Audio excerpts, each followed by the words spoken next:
If you like golf content, make sure you hit that like and subscribe button. Let's get into this swing check for my buddy Eli.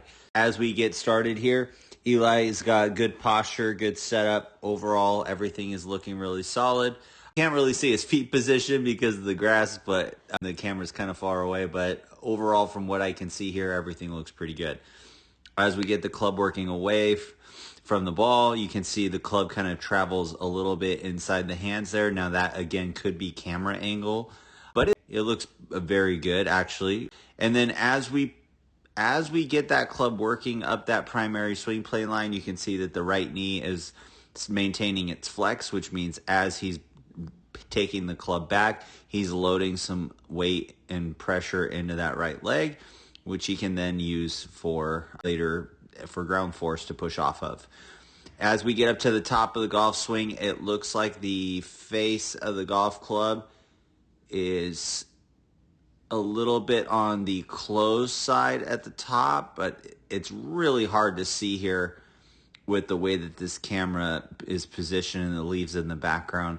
But it looks like that club face is pretty close. But from what I can see, the hands and arms are in a good position. The hands are just a little bit behind that trail shoulder, which is good. He's maintaining his shoulder tilt, which is good. Again, loading into that right knee. And then from here, he's going to hit the transition to bring that club down, getting the shaft of the golf club parallel to the primary swing plane line, probably even a little more than parallel, which his hips are already opening up towards the target, so he's got a lot of hip rotation in his golf swing, which is good. So that tells me that the hips are in control.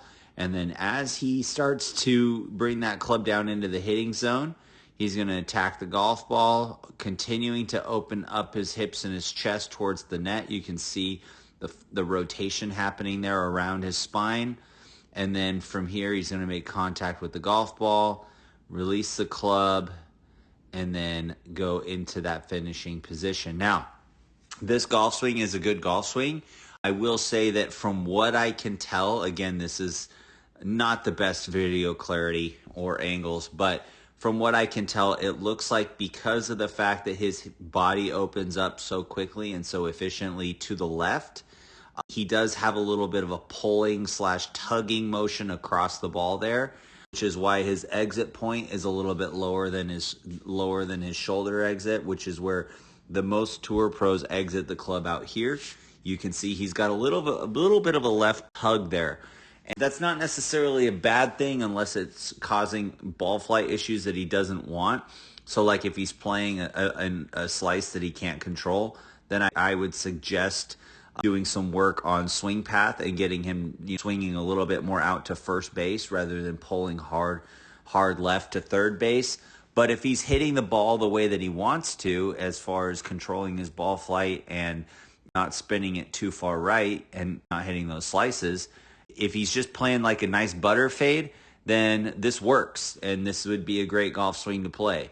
You can see in his finishing position, he's posted on his left leg there, so that looks good.